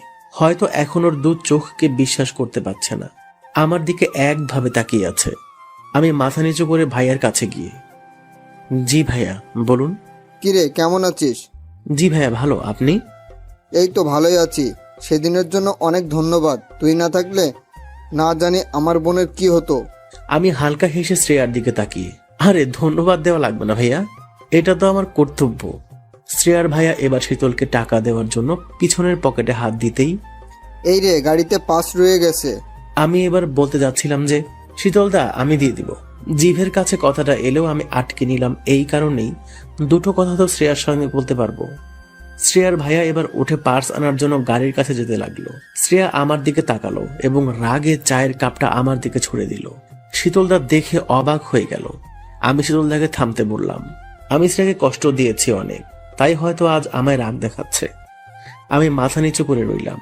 শ্রেয়া ফিসফিস করে চোখটা মুছতে মুছতে আই হেট ইউ। এবং ওদের সামনে গিয়ে, এই মিতু, এই পেতনিটাকে বলুন তো, ভাই রে, শ্রেয়া রেগে আগুন। শ্রেয়া এবার আমার দিকে তাকিয়ে। এই পেতনি কাকে বলছেন? আমি মিতুর দিকে তাকিয়ে। এই যে মিতুর মতো পরীর পাশে যে মেয়েটা দাঁড়িয়ে আছে, মিতু সরে আসেন, পেতনির পাশে আপনাকে একদম মানাচ্ছে না। মিতু আমার দিকে তাকিয়ে মিটিমিটি হাসছে, আর এদিকে শ্রেয়া রেগে আগুন হয়ে। ইডিয়ট! আই মিতু চল। এটা বলেই মিতুকে টানতে লাগলো। আমি মিতুর দিকে তাকিয়ে হালকা হেসে, মিতু এভাবে যাবেন না, বড্ড কষ্ট লাগে। যে কোনো পরীকে এত কাছে পেয়ে তার সাথে কিছুটা টাইম স্পেন্ড করতে পারলাম না। মিতু এবার শ্রেয়ার হাতটা ছাড়িয়ে আমার সামনে এলো এবং মাথা তুলে। আমিও তো চাই একটু টাইম স্পেন্ড করতে। মিতুর এমন চেঞ্জ দেখে শ্রেয়া ওর সামনে এলো আর মিতুর দিকে তাকিয়ে, এই তুই আমার বেস্টি, একটা ছেলের জন্য আমায় ছেড়ে যাচ্ছিস? আমি সাথে সাথে হতে পারি একজন ছেলে, তবে মিতু যদি চায় আমি হব তার প্রতিটা স্বপ্ন পূরণ করার একজন দায়িত্ববান মানুষ। মিতু এবার শ্রেয়ার দিকে তাকিয়ে, প্লিজ শ্রেয়া, দেখ না ছেলেটা কত ভালো, কত ইনোসেন্ট। ভাইরে, কোনো মেয়ের থেকে আজ এত প্রশংসা শুনছি। আমার বুকটা এখন 40 ইঞ্চি হয়ে গেছে। যদিও আমার বুক সজনে পাটার। আমি এবার মিতু ও যদি চায় আমাদের সাথে টাইম স্পেন্ড করতে পারে। বেচারি একা কোথায় যাবে বলুন? তুই থাক, মরবি তুই। এটা বলেই শ্রেয়া চলে গেল। আমি এবার মিতুর দিকে তাকালাম আর তাকিয়ে ভাবছি, শালা এই মেয়ে আমাকে সত্যি বর বানিয়ে ছাড়বে নাকি। ইস, আমি শ্রেয়াকে পেতে মিতুর সাথে এভাবে মজা করছি। তাতে কি, বেস্টি তো আরেকজন বেস্টিকে বেশ ভালোভাবে বাস দিতে পারে। আমি মিতুকে নিয়ে কফি শপের ভেতরে গেলাম এবং কফি খেতে খেতে, আচ্ছা মিতু, আপনি আর শ্রেয়া কি আপনারা এক মেসেই থাকেন? জি, আর হ্যাঁ তুমি বলতে পারেন, সমস্যা নেই। তুমি বললে যে পরীরা রাগ করবে, তাদের সর্বদা সম্মান দেওয়া উচিত। তাই আমি রাগটাগ করি না, সো আমি তুমি বলতে পারেন। ওকে, বাট আপনিও যদি বলেন তবেই। ওকে। আমি এবার মিতুর হাতের দিকে তাকালাম, দেখলাম একটা ঘড়ি পড়ে আছে। এটা দিয়েই শুরু করতে হবে কাহিনী। আজকালের মেয়েরা ভাই প্রশংসাতেই বেশি পটে। আচ্ছা মিতু, এই ঘড়িটার অনেক দাম তাই না? মিতু আমার দিকে তাকিয়ে, হ্যাঁ, কেন? আরে এই ঘড়িটা তো এখানে পাওয়া যায় না, প্যারিসে পাওয়া যায় শুধুমাত্র। মেয়েটা এবার একটু ভাব দেখিয়ে, হ্যাঁ, আমার এক ভাইয়া এনে দিয়েছে। শালা শুনে যা হাসি পাচ্ছে না মাইরি। শালা এই ঘড়িগুলো স্টেশনারি দোকানে 150 টাকাতে পাওয়া যায়। তবু আমি হাসি চেপে চোখ বড় বড় করে, বাবা সত্যি? জি। আচ্ছা মিতু, তোমার এই রূপের রহস্য কি জানতে পারি? আমি কিভাবে জানবো? ইস, এটা তুমি জানো না? জি না, কি বলো? তুমি যে একজন পরী। তাই? আমি এবার আমার মোবাইলটা ওর দিকে এগিয়ে দিয়ে, যদি তোমার মতো একটা পরীর নাম্বার আজকে আমার মোবাইলে সেভ থাকতো তাহলে আমি নিজেকে খুব লাকি ফিল করতাম। মেয়েটা আমার দিকে তাকিয়ে হালকা হাসলো এবং মোবাইলে ওর নাম্বারটা সেভ করে মিতু নামে সেভ করে দিলাম। আচ্ছা, তোমার নাম কি? আমি হালকা হেসে, অগ্রনীল। বাহ, অনেক সুন্দর। আচ্ছা, আমি কি তোমায় নীল বলে ডাকতে পারি? আমি শুনে পুরাই অবাক। আজ পর্যন্ত কেউ আমায় নীল নামে ডাকেনি, বাট মিতু আজ ডাকবে বলছে। ওকে, নো প্রবলেম। এই নীল, শোনো না, শ্রেয়া হয়তো দাঁড়িয়ে থাকবে, এখন আসছি, কল দিও, কথা হবে। এটা বলেই মিতু চলে গেল। আমিও এবার যেখানে আমি থাকি সেখানে এসে উঠলাম। মনটা বড্ড খারাপ বাসার জন্য। আব্বু ভাই কি করছে কে জানে। তাই আমি কল দিয়ে ওদের খবর নিয়ে ফোনটা রেখে দিলাম। দুপুরে লাঞ্চ সেরে বসে আছি, বালিশে মাথা রেখে ভাবছি যদি শ্রেয়াকে আমি পেয়েও যাই, তারপর ওর ভাইয়া জানলে তো আমায় বাঁশ দিয়ে দেবে। শালা, এসব ভাবতে ভাবতেই কপালে ঘাম জমে আসছে। রাতে ডিনার সেরে মিতুর দেওয়া নাম্বারে কল দিলাম। ফোন রিসিভ করতেই, হ্যালো। জি, এখন মিতু একটু ওয়াশরুমে গেছে, ও এলে আমি বলে দিব কল ব্যাক করতে। আপনি কে? আমি ওর রুমমেট শ্রেয়া। আমি শুনে হালকা হ্যাপি ফিল করলাম। আমি হালকা হেসে, ও আপনি? শেষ পর্যন্ত আপনি আমার ফ্রেন্ডকেও আপনার জায়গায় ফাঁসাতে ছাড়লেন না। শ্রেয়া, তুমি আমায় পুরোই ভুল বুঝছো। আমি তোমার জন্য আমার বাসা থেকে 90 কিলোমিটার দূরত্বে এসেছি। থাক, আমি এসব কিছু শুনতে চাই না। মিতু এলে আমি ওকে বলে দেব কল দিতে। আমি হালকা হেসে, শ্রেয়া আমি জানি তুমি আমার উপর রেগে আছো, বাট তুমি একটা বার আমার জায়গায় নিজেকে রাখো। আমি চাই না নিজেকে তোমার জায়গায় রাখতে, আর মোটেও না। আচ্ছা শ্রেয়া, একটা কথা বলি। হুম। তুমি আমায় লোকেশন দাও, আমি লোকেশন মতো তোমার মেসের সামনে পৌঁছাচ্ছি। তুমি আমার সাথে কিছুটা সময় কাটাও, আমি নিশ্চয়ই তোমাকে বোঝাতে পারবো আমার যন্ত্রণাটা। শ্রেয়া কিছুক্ষণ চুপ থাকার পর, আচ্ছা আমি সেন্ড করছি। জানি শ্রেয়াও আমায় ভালোবাসে, তাই আর না করতে পারলো না। শ্রেয়ার সেন্ড করা লোকেশন মতো আমি ওখানে গিয়ে বাইক নিয়ে হাজির হলাম। অবশ্য আমি বাইক নিয়েই বাসা থেকে বের হয়েছিলাম। শ্রেয়া লুকিয়ে মেসের বাইরে এসে আমার জন্য অপেক্ষা করছে দেখলাম। আমি ওর সামনে বাইক রাখতেই পেছনে চাপলো, আর আমি সাথে সাথে ওকে নিয়ে বেরিয়ে এলাম ওখান থেকে। শ্রেয়া আমায় একটুও টাচ করেনি। আমি ওকে বাইকের পিছনে বসিয়ে প্রায় 2 ঘন্টা ঘোরালাম। অবশেষে একটা মরে থাকা ফুচকার স্টলের সামনে দাঁড়ালাম এবং আমি শ্রেয়ার দিকে তাকিয়ে, ফুচকা খাবে? জানি মেয়েরা ফুচকা দেখলে লোভ সামলাতে পারে না, তেমনি শ্রেয়াও ঘাড় নেড়ে জি। এটা বলেই আমরা ফুচকার স্টলের কাছে দাঁড়ালাম এবং সাথে সাথে রাস্তায় ওই সাইড থেকে দুটো গাড়ি হই হুল্লোড় করতে করতে আসছে এদিকে। কারোর হাতে উইকেট, কারোর হাতে তলোয়ার, আবার কারোর হাতে বন্দুক। সোজা ফুচকার স্টলের কাছে গাড়ি দুটো এসে থামলো। শ্রেয়া থর করে কাঁপছে আমার পাশে দাঁড়িয়ে। আমি ওর হাতটা জোর করে চেপে ধরলাম। আমারও ভয়ে গলার পানি শুকিয়ে এসেছে। গাড়ির দিকে তাকাতেই দেখলাম ওর ভাইয়া গাড়ি থেকে নেমে একটা উইকেট নিয়ে আমার দিকে আসছে। আমার কাছে এসে আমার পায়ে একটা উইকেটের বাড়ি মেরেই, তোর এত বড় সাহস, তুই আমার বোনকে নিয়ে এত রাতে ঘোরাতে বের হয়েছিস? শ্রেয়া ভয়ে কাঁপতে কাঁপতে, ভাইয়া ভাইয়া। চুপ তুই। শ্রেয়া আরো ভয়ে কাঁপতে কাঁপতে অবশেষে কান্না শুরু করে দিল। আমি ওর ডান হাতটা আরো শক্ত করে চেপে ধরলাম। এটা ওর ভাইয়া দেখে, এই তরোয়াল নিয়ে আয়, আমার বোনের হাত ধরা। ওর ভাইয়ের কথা শুনে একটা ছেলে তলোয়ার নিয়ে এসে ওর হাতে ধরিয়ে দিল। আমার কপাল থেকে একটা একটা করে ঘাম মাটিতে পড়ছে। খুব মনে ভয় কাজ করছে। তবু আমি শ্রেয়ার হাতটা না ছেড়ে শ্রেয়ার দিকে তাকালাম। শ্রেয়ার কান্না ভরা দুটো চোখ দেখতেই আমার চোখেও পানি এসে গেল। আমি বুক উঁচু করলাম আর ভাবলাম, জানি আজ আমার মৃত্যু আবশ্যক, তাই সত্যিটা শ্রেয়াকে জানিয়েই মরব। আমি ওর ভাইয়ার সামনেই শ্রেয়ার দিকে তাকিয়ে, আমি তোমাকে ছেড়ে কেন সেদিন কলকাতা থেকে চলে এসেছিলাম? তোমার মনে এই প্রশ্নটা ছিল, তাই না? চলো আজ ক্লিয়ার করি। হ্যাঁ, আমি তোমার ভাইয়ার জন্য তোমাকে ছাড়তে বাধ্য হয়েছিলাম। বিশ্বাস করো, আমি তোমায় ভালোবাসি। এই কথাটা তোমার ভাইয়া জানলে আমায় তো প্রাণে মারতই, আর আমার ফ্যামিলিকেও শেষ করে দিত। আমি মারা গেলে কোনো ক্ষতি নেই, তবে আমার ফ্যামিলি প্রবলেমে পড়ুক আমি তা চাই না। আজ যখন সবটা তোমার ভাইয়া জেনেই গেছে, তাহলে ওনার সামনেও আমি আজ বলতে চাই আমার তোমার জন্য ভালোবাসার কথাটা। শ্রেয়া, আমি তোমায় ভালোবাসি। জানি আমাকে একটু পরেই মেরে ফেলা হবে। আমি তোমায় আমার প্রাণের শেষ শ্বাস প্রশ্বাস পর্যন্ত ভালোবাসি। শ্রেয়া ওর ভাইয়ার সামনে আমাকে জড়িয়ে ধরল, আর শ্রেয়ার ভাইয়া চিৎকার করে রাগে ক্রোধে গর্জে উঠল, আর শ্রেয়াকে ছাড়িয়ে আমায় ইচ্ছা মতো উইকেটের বাড়ি দিতে লাগলো। শ্রেয়া আমায় বাঁচানোর জন্য আমার কাছে এসে ওর ভাইয়াকে আটকাতে লাগলো, কিন্তু ওর ভাইয়া ওকে বারবার টেনে হিঁচড়ে সরিয়ে নিচ্ছে। শ্রেয়া চিৎকার করে খুব কান্না করছে আর বলছে, প্লিজ ভাইয়া, ওকে ছেড়ে দাও প্লিজ ভাইয়া। শ্রেয়ার কোনো কথা না শুনে আমাকে একভাবে মারতেই লাগলো। শ্রেয়া গাড়ির কাছে গিয়ে গাড়িতে রাখা একটা পিস্তল নিয়ে ওর মাথায় রেখে, ভাইয়া আমি কিন্তু নিজেকে শেষ করে দেব, প্লিজ ভাইয়া অভ্রকে ছেড়ে দাও। আমি শ্রেয়ার কাণ্ড কারখানা দেখে চিৎকার করে, শ্রেয়া প্লিজ ওটা নামাও, প্লিজ শ্রেয়া প্লিজ। শ্রেয়ার ভাইয়া শ্রেয়াকে দেখে আমায় মারা অফ করে দিল এবং উইকেটটা ফেলে হাত দুটো উপরে রাখলো। শ্রেয়া কান্না করতে করতে, ভাইয়া তুমি কি চাও তোমার বোন কি সুখে না থাকুক, কারো কাছে একটু ভালোবাসা না পাক? কতদিন আমি এভাবে ভয়ে ভয়ে কাফিরের মতো দিন পার করব? সবার সামনে বলতেও ভয় করে আমি একজন মাফিয়ার বোন। ছোট থেকে আব্বু আম্মুর আদর পাইনি, ভেবেছিলাম আব্বু আম্মুর না হোক ভাইয়ার তো পাবো, বাট সেটাও পাইনি। তারপর ভেবেছিলাম ভালোবাসার মানুষটার থেকে পাবো, বাট সেটাও দেখি এখন আর পসিবল না। কি লাভ আমার মতো অস্বাধীন একটা মেয়ে এই দুনিয়ায় বেঁচে থেকে? ভাইয়া আমি তোমার সামনে কোনো দিন কোনো কথা জোর দিয়ে বলিনি, তবে আজ নির্ভয়ে বলছি।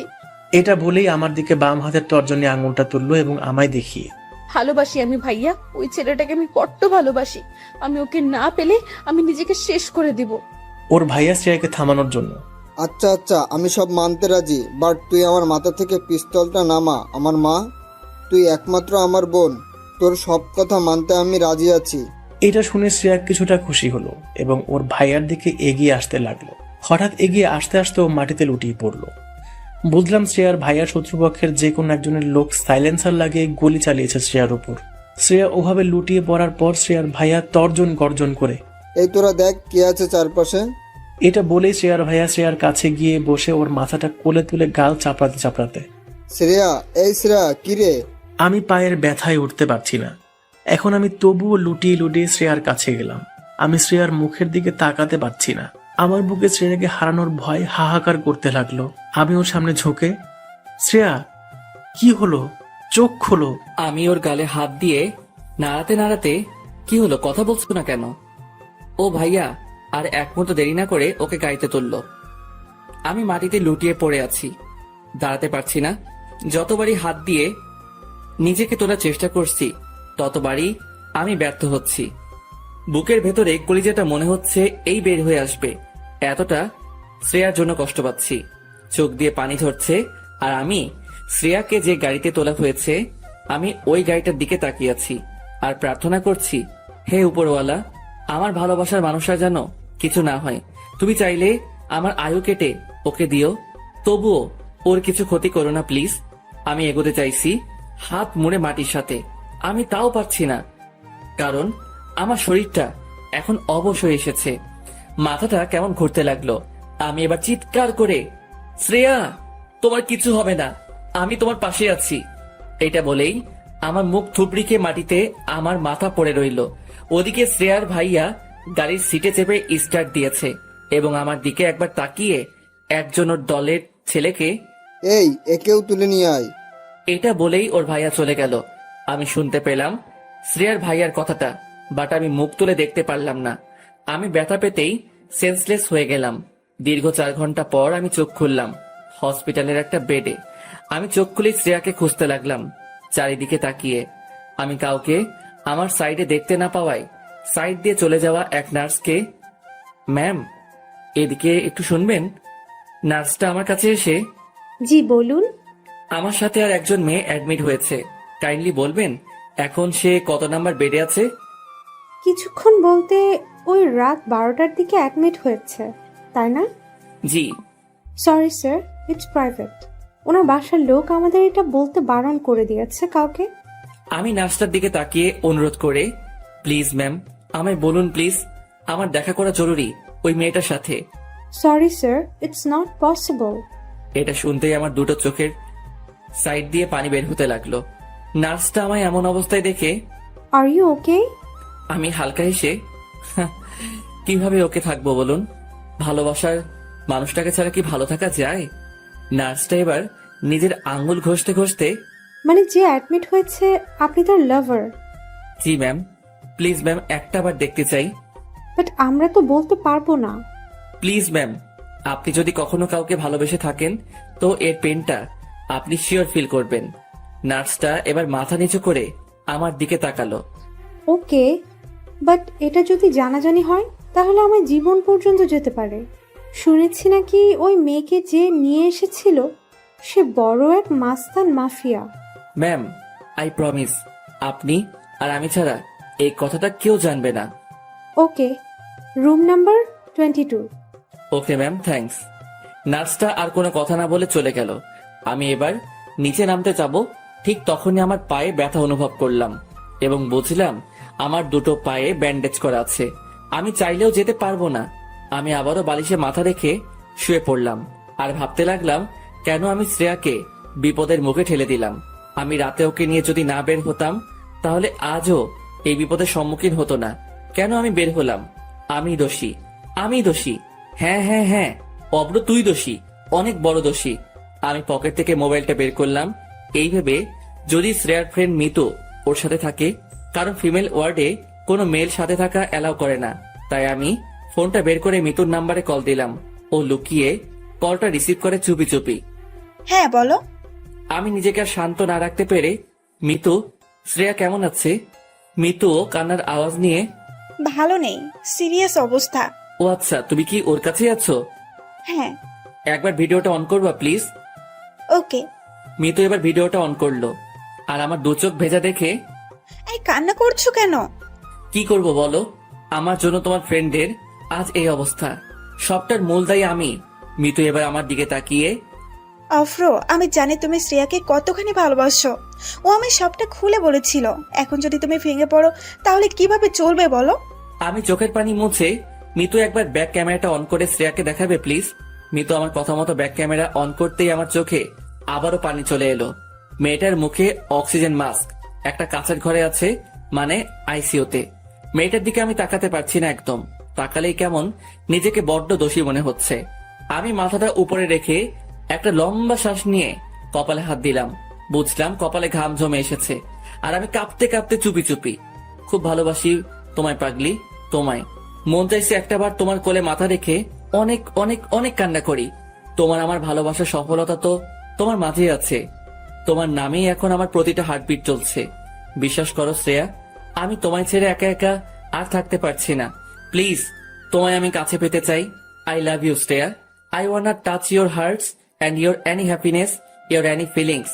লাভ you Shreya, really love you Shreya. আমি ঠোঁটের উপর ঠোঁট রেখে কষ্ট চেপে, আচ্ছা মিতু, এখন রাখি, পরে কল দেব। ওকে, বাট তুমি কোথায়, কোন রুমে আছো? আমি 57 নাম্বার রুমে আছি। ও ওকে। এই অফরো, শ্রেয়ার ভাই আসছে, রাখো রাখো। এটা বলে ফোনটা কেটে দিল। আমি ফোনটা সাইডে রেখে দুহাত দিয়ে বেড কভারটা খামচে ধরে ঠোঁটে ঠোঁট চেপে নীরবে আবারও কান্না করতে লাগলাম। বুকটা হাহাকার করে উঠছে বারে বার শ্রেয়ার জন্য। প্লিজ শ্রেয়া, তুমি আমায় ছেড়ে কোথাও যেও না। হে উপরওয়ালা, আমার শ্রেয়ার যেন কিছু না হয়। আমি থাকতে পারবো না কিছুতেই ওকে ছাড়া। আমি কান্না করতে করতে একসময় হাঁপিয়ে পড়লাম এবং ভোর 5টার দিকে ঘুমিয়ে পড়লাম। আমার ক্লান্ত শরীরে প্রাণ এলো সকাল 11টার দিকে, মানে ঘুম ভাঙলো। আমি দুহাত দিয়ে উঠে বসলাম, দেখি সাইডে আয়া বসে আছে। আমাকে ঘুম থেকে উঠতে দেখেই আমার দিকে মাজন বাড়িয়ে দিল। আমি আয়াটাকে ওয়েট ম্যাম এটা বলে ফোনটা হাতে নিয়ে মিতুকে কল দিলাম, বাট ফোনটা রিসিভ করছে না। আমার মনকে শত প্রশ্ন ঘিরে ধরলো। মিতু কল রিসিভ করছে না কেন? কি হয়েছে? শ্রেয়ার কি সিরিয়াস অবস্থা নাকি? শ্রেয়ার ভাইয়ার সাইডে আছে নাকি অন্য কিছু? না না, শ্রেয়ার কিছুই হতে পারে না। আমি বুকের বাম সাইডে হাত রেখে আল্লাহকে ডেকে নিজেকে শান্ত করলাম। আমি মাজন নিয়ে মুখ ধুয়ে এবার কিছু খাবো, তখনই আমার রুমের ওপাশে রাস্তা দিয়ে কারা যেন একটা স্ট্রেচার গড়িয়ে গড়িয়ে নিয়ে যাচ্ছে আর কান্না করছে শুনতে পেলাম। আর একজন খুব গম্ভীর হয়ে, ছাড়বো না ছাড়বো না। কেন তুই ছেড়ে চলে গেলি? আমায় ছেড়ে আমি কি নিয়ে থাকবো? আমি কার জন্য নতুন নতুন গিফট কিনবো? কে আমার কাছে এখন আবদার করবে? ফিরে আয়, তুই ফিরে আয়। এসব কথা শুনে আমার বুকটা কেঁপে উঠল। গলার ভয়েসটা যেন আমার খুব চেনা। আমি ভয়ে কাঁপতে কাঁপতে আয়াকে, ম্যাম, কে মরেছে? আয়াটা এবার ডিমের খোসা ছাড়াতে ছাড়াতে, কি জানি কে মরেছে, তবে শুনলাম আজ ভোরের দিকে কাল একজন অ্যাডমিট হওয়া মেয়ে মারা গেছে। সাথে সাথে আমার হাতে থাকা খাবারের প্লেটটা পড়ে গেল। আমি একভাবে তাকিয়ে রইলাম দেওয়ালের দিকে, আর চোখ বেয়ে নীরবে পানি বইছে। তার মানে আমারও না তো? না না, এটা হতেই পারে না। উপরওয়ালা এতটা নিষ্ঠুর না যে দুটো ভালোবাসার মানুষকে একে অপরের থেকে ছিনিয়ে নেবে।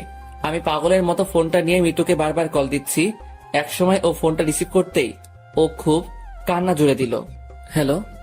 মিতু কোনো কথা না বলে ফিসফিস করে কেঁদে চলেছে। আমি নিজেকে শান্ত না রাখতে পেরে, হ্যালো মিতু, তুমি কান্না করছো কেন? কি হয়েছে? মিতু গলা ঝেড়ে, না না, কিছুই হয়নি। তুমি কেমন আছো? মিতু আমতা আমতা করে কথাটা আমার মনে বড় একটা সংশয় তুলে ধরলো। আমার কথা ছাড়ো, কি হয়েছে বলো। শ্রেয়া ঠিক আছে তো? মিতু মুখ চাপা দিয়ে কান্না আমায় না বুঝতে দিয়ে, না না, শ্রেয়া একদম ঠিক আছে। আমি মিতুর কথাটা এখন বিশ্বাস করতে পারছি না। মিতু তো এভাবে কথা বলে না। আমার জোরে হার্টবিট শুরু হয়ে গেল। আমি নিজেকে আর মানাতে পারছি না। পাশের আয়াটাকে, ম্যাম আপনি যান, আমি নিজে করে নেব আমার যা লাগবে। ওকে। এটা বলে আয়াটা চলে গেল। আমি আবারও ফোনটা কানে তুলে, মিতু, তোমার কথায় আমার এখন আর বিশ্বাস হচ্ছে না। সত্যি বলছো বলো? মিতু আর কান্না থামাতে না পেরে, শ্রেয়ার আমাদের মাঝে নেই। কথাটা শোনার সাথে সাথে আমার মাথায় বাজ পড়ে গেল। বুকের বাম পাশে এমন একটা আঘাত লাগলো যা বন্দুকের গুলির থেকেও শত যন্ত্রণার বেশি। আমি নার্ভাস হয়ে, না না তুমি ভুল বলছো। মিতু আরো কান্না করতে করতে, আমি সবটা ঠিকই বলছি, শ্রেয়া আমাদের মাঝে আর নেই। আমি নিজেকে ঠিক না করতে পেরে আমি বালিশে মাথা রাখলাম। ফোনটা বিছানায় পড়ে রইল। কষ্টে বুকটা ফেটে যাচ্ছে আমার। এখন মনে হচ্ছে সবটার জন্য দায়ী শুধুমাত্র আমি। কেন আমি করতে গেলাম এমনটা? আমি বেডের মাথার দিকে রডটা চেপে ধরলাম এবং নিজের উপর রাগে সাপের মতো ফোঁসফোঁস করতে লাগলাম। নিজের চুলগুলো ধরে ইচ্ছে মতো টানতে লাগলাম। পুরাই আমি পাগলের মতো হয়ে গেছি এখন। মন থেকে বারে বার এই কথাটাই আসছে, অভ্র তুই একটা খুনি। নিজের ভালোবাসার মানুষকে তুই নিজেই মেরে ফেললি। আমি চোখ বন্ধ করতেই আমার দু চোখ থেকে ঝরঝর করে বৃষ্টির মতো পানি পড়তে লাগলো। গোটা শরীরটার এখন উপর নিজেরই ঘৃণা হচ্ছে। কেন আমি শ্রেয়াকে নিয়ে বাইরে বের হলাম? কেন কেন কেন? কি দোষ করেছিল? শ্রেয়া, তুমি আমায় মাফ করে দিও। এখন শ্রেয়ার সাথে কাটানো সেই প্রথম মুহূর্তটা মনে পড়ছে আর চিৎকার করে মন বলতে চাইছে, শ্রেয়া আমি তোমায় ভালোবাসি।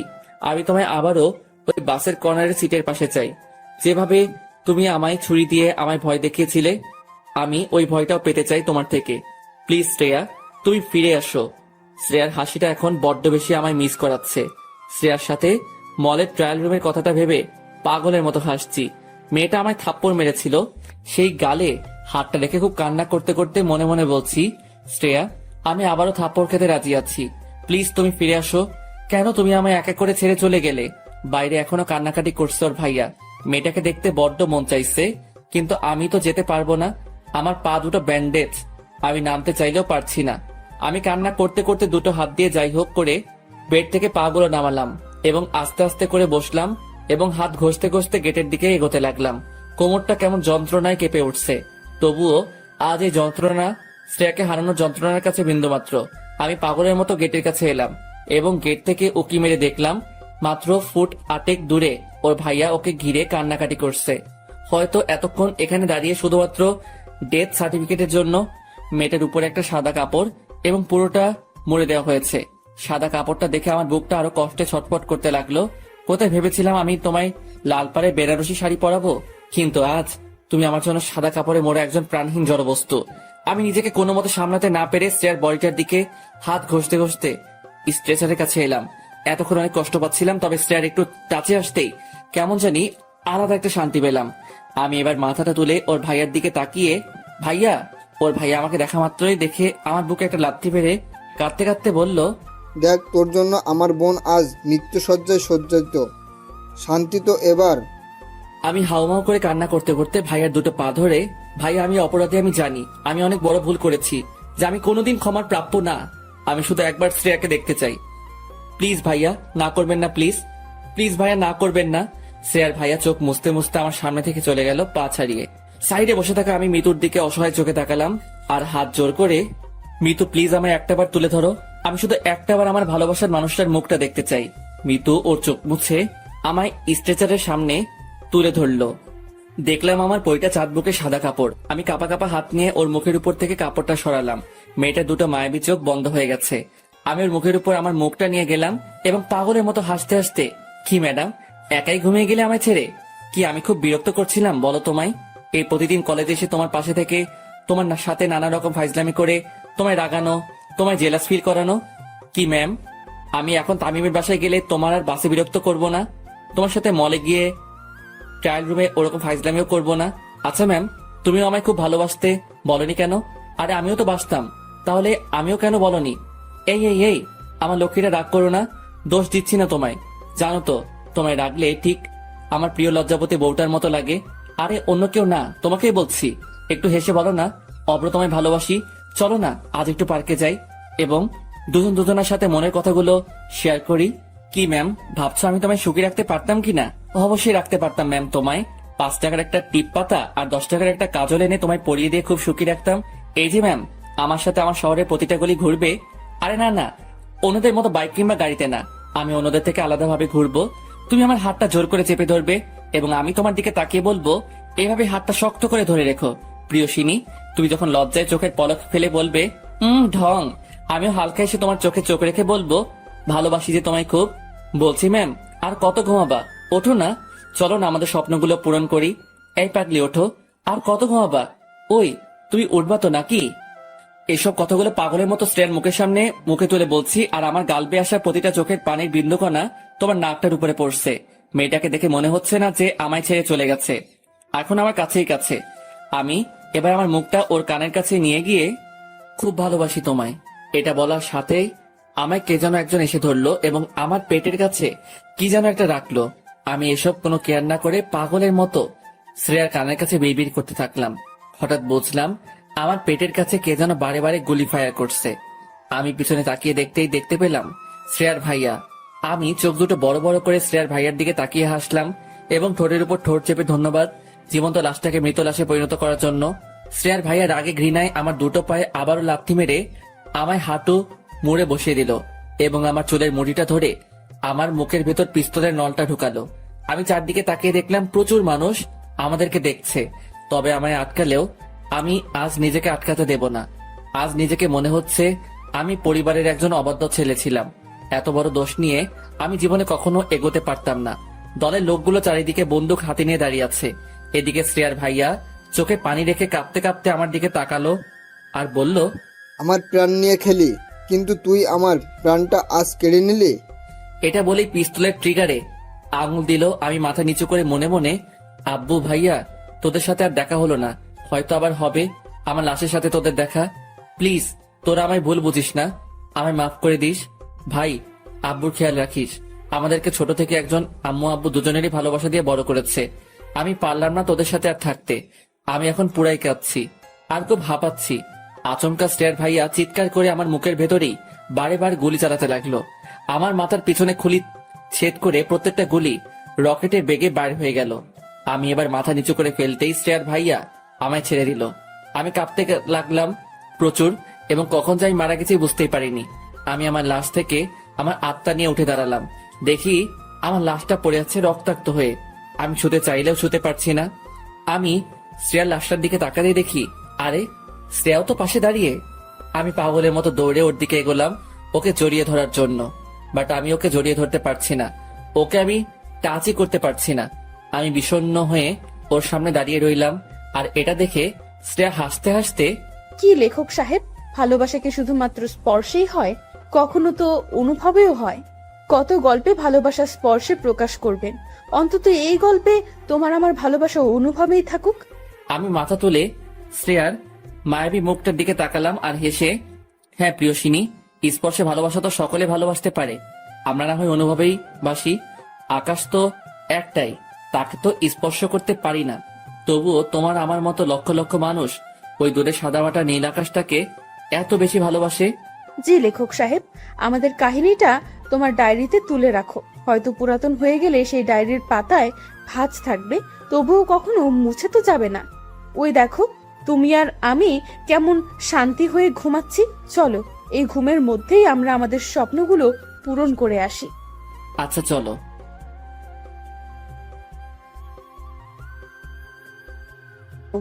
এটা বলে শ্রেয়াও মাথা নিচু করে নিল এবং অন্যদিকে তাকিয়ে রইল। শীতলদা আমার দিকে তাকিয়ে, চিনিস নাকি? জি, ফ্রেন্ড হয়। আমি এবার বাইরের দিকে তাকিয়ে দেখলাম ওর ভাইয়া আসছে কিনা। ওর ভাইয়া গাড়ির সাইডে দাঁড়িয়ে কার সাথে যেন ফোনে কথা বলছে। এদিকে শীতলদা আমাকে, আমি দেখছি, যা তোরা কথা বল। আমি খুশি হয়ে, থ্যাঙ্কস দাদা, এটা বলে আমি গুটি গুটি পায়ে শ্রেয়ার দিকে এগোচ্ছি। আর শ্রেয়া তত মুখ লুকানোর ট্রাই করছে। আমি ওর সামনে গিয়ে দাঁড়ালাম আর ওর দিকে তাকিয়ে, শ্রেয়া আমি জানি আমি ভুল করেছি, তোমায় না জানিয়ে চলে এসেছি, কিন্তু কি করব বলো, আমি আমার ফ্যামিলির কথা ভেবে এসব করতে বাধ্য হয়েছি। শ্রেয়া সাপের মতো ফুসফুস করতে লাগলো। কে আপনি? আমি আপনাকে চিনি না। বুঝলাম অভিমান করেছে, তাই আমি হালকা হেসে, আচ্ছা বাবা সরি, বলছি তো ভুল হয়েছে আমার। আরে বাবা, কে আপনি? আর আমাকে সরি বা কেন বলছেন? আমি তো আপনাকে চিনি না। এটা বলেই উঠে গেল এবং আমার দিকে আঙুল তুলে, আমি আপনাকে চিনি না, আই হেট ইউ। এটা বলেই ও গাড়ির কাছে গিয়ে গাড়িতে উঠে গেল। ওর এমন করা আমার সাথে ব্যবহার আমার বুকের সোজা তীরের ফলার মতো এসে লাগলো। নিজের অজান্তেই চোখের কোণে পানি চলে এলো। চোখের পানি লুকিয়ে হালকা হেসে, শীতলদা আমি আসি এখন, আব্বু হয়তো খুঁজবে, অনেকক্ষণ এসেছি তো। এটা বলে আমি বাইরে চলে এলাম। গাড়িটার দিকে বারবার তাকাচ্ছি, শুধু একটা কথাই ভেবে, একবার হলেও শ্রেয়া জানালাটা খুলবে। বাট আমার ভুল ধারণা, ও খুলল না একটা বারের জন্য। শ্রেয়ার ভাইয়ার টাকা মিটিয়ে গাড়িটা স্টার্ট দিয়ে আমার চোখের সামনে থেকে চলে গেল।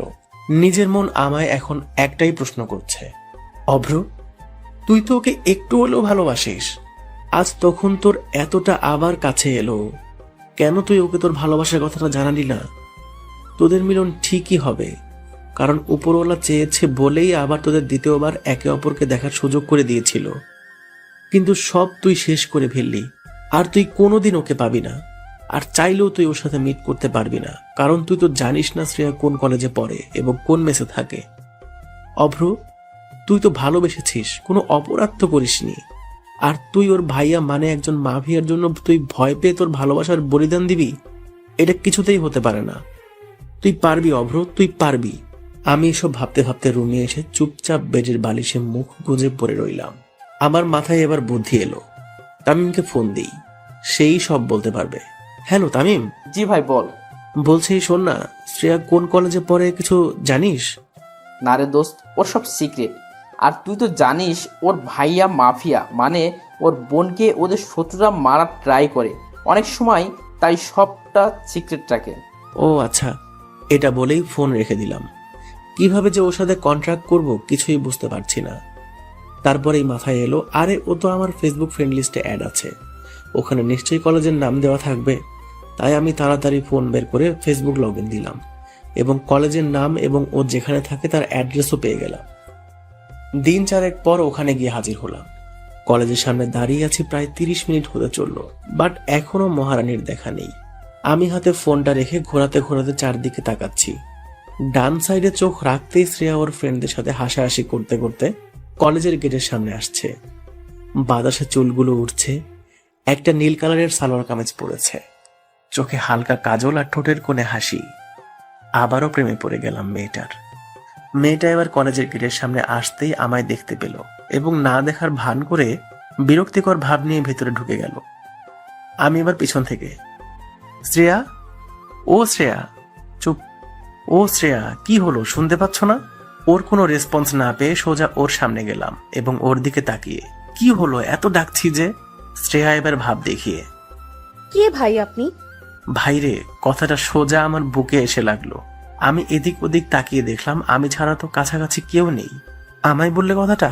জি, কে আপনি ভাই?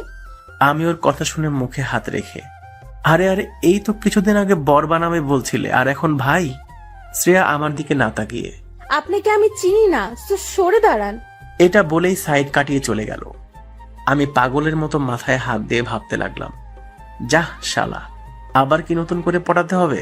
আমি আবারও ওর সামনে গেলাম, এতে আরো শ্রেয়া রেগে গেল এবং আমার দিকে তাকিয়ে, আমি আপনাকে চিনি না, আই হেট ইউ, আমি আপনাকে ঘৃণা করি। আমি হালকা হেসে ওর চোখের দিকে তাকিয়ে, তাই? বাট আমি শুনেছি নাকি ঘৃণার মধ্যেও ভালোবাসা থাকে। তুমি আমায় ঘৃণা করতেই থাকো আর আমি তোমায় ভালোবাসতেই থাকবো, আর একদিন তোমায় আমি নিজের করেই নেব। শ্রেয়া এবার হালকা হেসে ভাব দেখিয়ে, চল ফট। ওরে শালা, আমি তো শ্রেয়ার এমন ভাব দেখে পুরাই আশ্চর্য। না, নিনজা টেকনিক এবার ইউজ করতেই হবে দেখছি। বাট এবার ওর উপর নয়, ওর একটা ফ্রেন্ডের উপর জেলাস ফিল করাতে হবে। তাই আমি ওখানে থাকার জন্য একটা লজে উঠেছি। পরের দিন আবারও শ্রেয়ার কলেজের সামনে এসে দাঁড়ালাম। ওর কাছে আসতেই ওদের মাঝে একটা ফ্রেন্ডকে দেখলাম, বেশ ভালোই গুলুমুলু টাইপের। তাই আমি ওদের কাছে যেতেই শ্রেয়া রেগে, ওই বলেছি না আমি আপনাকে চিনি না। আমি হালকা ভাব দেখিয়ে, ও হ্যালো, আমিও আপনাকে চিনি না। আমি তো চিনতে এসেছি আপনার ডান সাইডে থাকা পরিটার বিষয়ে। শ্রেয়া আমার দিকে রাগি লুকে, কে আপনি যে আপনাকে চিনতে হবে? এই চল তো। এটা বলেই ওরা এগিয়ে এলো। আমি এবার ওর ফ্রেন্ডের সামনে গিয়ে, আচ্ছা ম্যাম, আপনি কি জান্নাত থেকে পড়েছেন নাকি? মানে? না মানে এত সুন্দরী তো শুধুমাত্র জান্নাতেই থাকে। মেয়েটা হালকা হেসে আমার দিকে তাকালো এবং মিটিমিটি চোখে। তাই? শ্রেয়া রেগে আগুন হয়ে, আমি গেলাম। এটা বলেই চলে গেল। আমি মুচকি হাসলাম শ্রেয়ার রিয়েক্ট দেখে। বাট আমায় এখন শ্রেয়ার ফ্রেন্ডকে পটাতে হবে। তাই আমি, আচ্ছা আমি কি জানতে পারি আমার সামনে দাঁড়িয়ে থাকা পরিটার নাম? কেন? আমার ফ্রেন্ডের বড় ভাইয়ের কাল বেবি হয়েছে। আমার ফ্রেন্ড বলেছে তার ভাতিজির নাম নাকি কোনো পরীর নামে রাখবে। আর আপনি তো কোনো পরীর থেকে কম না, তাই যদি আপনি বলতেন। মেয়েটা আমার দিকে তাকিয়ে, আমার নাম মিতু। হাউ সুইট, আপনার নামের মতো আপনিও অনেক সুইট। বাসায় সুগার শেষ হলে আপনাকে নিয়ে যাব, আপনি হালকা হেসে দেবেন, ব্যাস আমার বাসায় কখনো সুগারের অভাব হবে না। মেয়েটা মুখে হাত দিয়ে আমার দিকে তাকালো এবং হাসতে হাসতে আমি আবারও, এই শোনো না, কি? আপনার ঠোঁটের হাসিটা একটু সামনে রাখেন। কেন? না মানে আপনার হাসিতে এতটাই মায়া আছে যা সব ছেলেদের পাগল বানিয়ে ছাড়বে। ভাইরে, মেয়ে আমার দিকে তাকিয়ে হেসেই যাচ্ছে এবার, আর ওদিকে দূর থেকে শ্রেয়া আমাদের নোটিস করছে। মিতু শ্রেয়ার কাছে যেতেই বুঝলাম শ্রেয়া ওকে ভীষণভাবে বকাবকি করছে। আমি তো শুধু এবার শ্রেয়াকে জ্বালাবো, আমায় চেনে না বলে কিনা, চিনিয়েই ছাড়বো। আমি এবার দাঁড়িয়ে দাঁড়িয়ে ওদের মজা দেখছি। আমার দিকে শ্রেয়া তাকিয়ে আমার দিকে রেগে গট গট করে এগিয়ে এলো আর আমার সামনে দাঁড়িয়ে হাত গুটিয়ে, এগুলো কি হচ্ছে শুনি? আমি হালকা হেসে মাথার চুল ঠিক করতে করতে, যখন দেখলাম আগেরটা পাত্তা দিচ্ছে না, তখন আর তার পিছনে পড়ে থেকে লাভ কি? কবি বলিয়াছেন, একজন ছেড়ে গেলে আবারও একজনকে ধরো, মনে দুঃখ পেও না ভাইরে। শ্রেয়া আরো রেগে বাঘের থাবার মতো দুটো হাত আমার মুখের কাছে এনে, উফ, তোর কবির গুষ্টি কিলাই। যদি দেখছি না আমার ফ্রেন্ডের পেছনে পড়ে আছিস, আর তাহলে কিন্তু তোকে আমি খুন করে ফেলবো। আমি ওকে আরো রাগানোর জন্য, খুব কষ্ট হচ্ছে বলো, তোমার ফ্রেন্ডকে পাত্তা দিচ্ছে এই ছেলেটা, বাট তোমায় পাত্তা দিচ্ছে না। আহা গোসনা আমার, খুব কষ্ট হচ্ছে বলো। ভাই রে, শ্রেয়া এখন পুরাই আগুন। অভ্র পালাতই, নইলে তোর আজ খবর আছে। আমি আবারও দুষ্টুমি করে, তুমি হলে আমার বেহুলা, জানি এখনো তুমি আমায় বাসো ভালা, তবে কেন করো এত ছলনা? ওহে বলো না প্রিয় ললনা, এটা বলেই দৌড় দিলাম। আর ওদিকে শ্রেয়া রাগে একটা স্যান্ডেল ছুঁড়ে, তা হারামি তোর কবি হওয়া, কাল থেকে যদি আশেপাশে দেখছি আমি কি করতে পারি। কেন গো, কিস করবা বুঝি? শ্রেয়া এবার রেগে মাটিতে লাথি মারছে। আমি এবার মিতুর দিকে তাকিয়ে হাত তুলে, বাই পরি। শ্রেয়া আবারও রেগে আমায় কিছু না বলে সোজা মিতুর কাছে গেল এবং মিতুকে নিয়ে ভেতরে চলে গেল। আমি এখনো দাঁড়িয়ে আছি, আর যেখানে থাকি ওখানে গিয়ে করবোটা কি? আমি তো একা। সো ওখানে বোর হওয়ার থেকে কলেজের সাইডে একটা কফি শপ আছে, সেখানে গিয়ে বসি। কফি শপে দীর্ঘ 1 ঘন্টা বসে আছি। আমি মোবাইল টিপছি ঘাড় নিচু করে। সামনে তাকাতেই দেখি, আরে মিতু আর শ্রেয়া কখন এলো? এরা দুজন একে অপরের সাথে গল্প করছে। মিতু আমার দিকে মুখ করে বসেছে। আমি এবার হাত তুলে, আরে হাই, এখানে কখন এলেন? শ্রেয়া পিছনে ফিরে আমাকে দেখতেই ও উঠে মিতুর হাত ধরে, আইনি তো চল, ফালতু ছেলে একটা, মেয়ে দেখলে শুধু গায়ে পড়ার ধান্দা। আমি শ্রেয়ার কথায় পাত্তা না দিয়ে মিতুর দিকে তাকিয়ে, এই যে মিস, কোল্ড কফি নাকি হট কফি? জানি এত সুন্দরী মেয়ের কোল্ড কফির থেকে হট কফিটাই ফেভারিট। মিতু আমার দিকে তাকিয়ে হালকা হেসে মুখ বাঁকিয়ে, ওহ না, আমার কোল্ড কফি। এই রে শালা, মেয়ে পটাতে গিয়ে উল্টাপাল্টা বলে ফেলেছি। যাই হোক, একে ঠিক আমার লাইনে নিয়ে আসতেই হবে। শ্রেয়া রেগে ওকে টেনে নিয়ে বাইরে চলে গেল। আমি ওদের সাথে বাইরে গেলাম।